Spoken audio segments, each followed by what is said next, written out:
नमस्कार दोस्तों, कैसे हैं आप सभी। आई होप कि आप बहुत सभी अच्छे होंगे और मस्त होंगे, स्वस्थ होंगे। मैं हूं आपका दोस्त फार्मासिस्ट राजेश भारती और आप देख रहे हैं मेडिकल नॉलेज। आज हम लोग बात करेंगे बुखार के बारे में, फीवर के बारे में। किस तरह से आजकल बुखार लोगों को परेशान कर रहा है, बार बार बुखार आ जाता है, बुखार उतरने में नहीं आता है। तो आज हम बुखार का ट्रीटमेंट, उपाय क्यों होता है, सारी जानकारी लेंगे। ये किस लिए होता है, टाइप्स और फीवर, कितने प्रकार के फीवर होते हैं और इसका ट्रीटमेंट, एलोपैथिक ट्रीटमेंट क्या होता है, ये सारी आज जानकारी देंगे। तो चलिए स्टार्ट करते हैं video.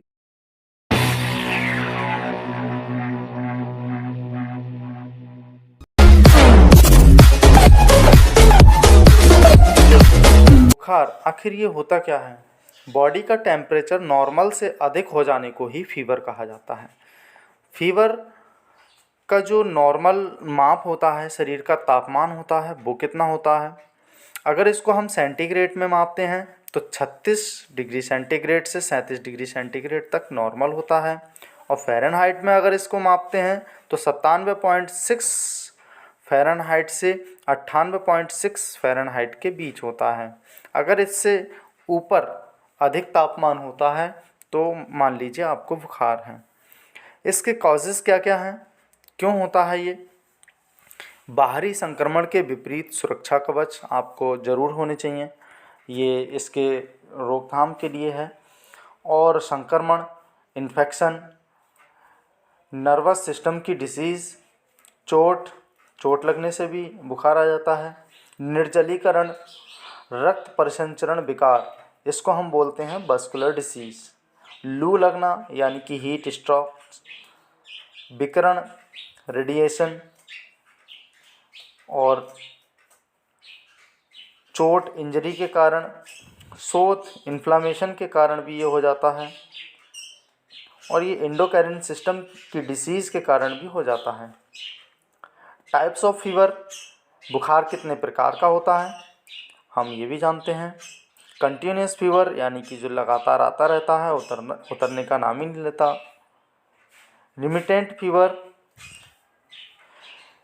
Intermittent fever, hectic fever, inverse fever, relapsing fever, crisis fever, lysis fever, subnormal temperature, rigour, high temperature,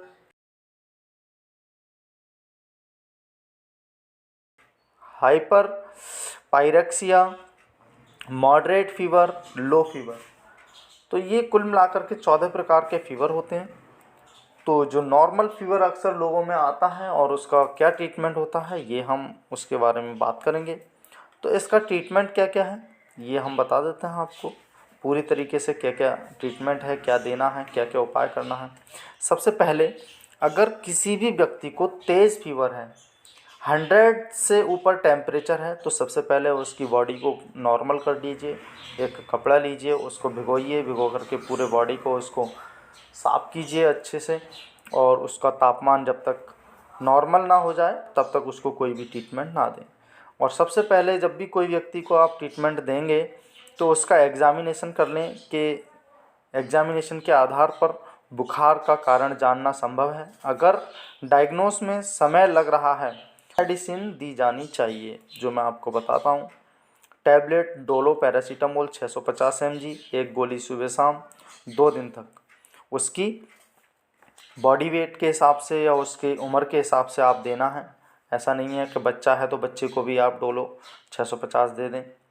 या फिर टैबलेट नाइस नीमोसलाइड, एक गोली सुबह शाम अथवा ये दे सकते हैं। टैबलेट पैरासीटामोल 500 mg, एक गोली दिन में 4 बार दे सकते हैं, 3 बार भी दे सकते हैं, अकॉर्डिंग टू उसकी एग्जामिनेशन के आधार पर। कई बार फीवर अन्य कारणों से भी हो जाता है, जैसे कि सर्दी, खांसी, जुखाम। ये fever is associate with running nose and cough, यानी कि हमारी नाक ज़्यादा आना बहना, खांसी आ जाना, ऐसे कारणों से भी कभी कभी फीवर हो जाता है। कभी कभी सामान्यतः लूज मोशन वॉमिटिंग होने के कारण से भी बुखार आ जाता है, काफ़ी बुखार आने लगता है। तो इन सारी लक्षणों के कारण कभी कभी हमें तेज़ी से बुखार होने लगता है। डायग्नोस के आधार पर हमें टैबलेट या ट्रीटमेंट लेना चाहिए। कोई भी गोली टैबलेट लेने से पहले अपने स्वास्थ्य संबंधित डॉक्टर से सलाह ज़रूर लेनी चाहिए, डायरेक्ट इस तरह से नहीं लेनी चाहिए। तो मैं फिर भी आपको बता देता हूँ, जैसे कि अगर आपकी रनिंग नोज़ या कफ यानी कि बार बार आपको खांसी हो रही है या फिर आपकी नोज़ बह रही है, नाक बह रही है तो ऐसे टाइम में आपको क्या ट्रीटमेंट लेना चाहिए, जैसे कि tablet solvent cold, tablet cetirizine levocetirizine आप ले सकते हैं 1 गोली सुबह शाम। टैबलेट कालपोल पैरासीटामोल 500 mg गोली सुबह शाम ले सकते हैं। अगर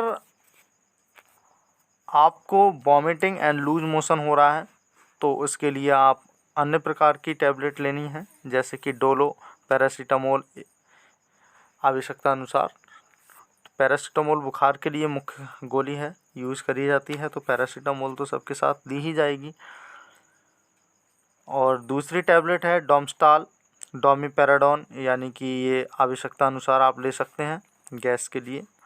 टैबलेट पेरिसेट एमडी ऑन्डेंसेट्रॉन, यानी कि इसमें आपको ये उल्टी के लिए राहत मिलेगी। और टैबलेट जैनफ्लॉक्स ओजेड ओफ्लॉक्सासिन और इंडाजोल, इसमें साल्ट होता है, गोली 1 गोली सुबह शाम ले सकते हैं।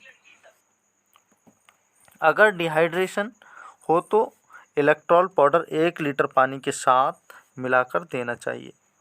फीवर के कॉज को भी फाइंड आउट करना चाहिए। ऐसे ही आपको किसी को भी कोई भी टैबलेट उठा करके नहीं देनी है। तो ये सारे ट्रीटमेंट आपको फीवर में करना चाहिए और बहुत सारे आपको ध्यान रखना चाहिए, हर बात का ध्यान रखना चाहिए, स्वास्थ्यता का ध्यान रखना चाहिए, साफ़ सफाई का ध्यान रखना चाहिए, क्योंकि ये संक्रमण के कारण फैलता है, वायरल फ्लू होता है। कोई भी टैबलेट कोई भी ट्रीटमेंट अपने बिना डॉक्टर की सलाह के ना लें। ये वीडियो सिर्फ एक नॉलेज पर्पज़ के लिए है। अगर वीडियो अच्छी लगी हो तो दोस्तों के साथ शेयर करें, लाइक करें और चैनल को सब्सक्राइब ज़रूर करें। बेल आइकन को ज़रूर दबाएं, जिससे कि आपको नोटिफिकेशन मिलता रहे और ऐसी ही नॉलेज वाली वीडियो मिलते रहेंगे। तो फिर मिलेंगे नेक्स्ट वीडियो में। थैंक यू, धन्यवाद।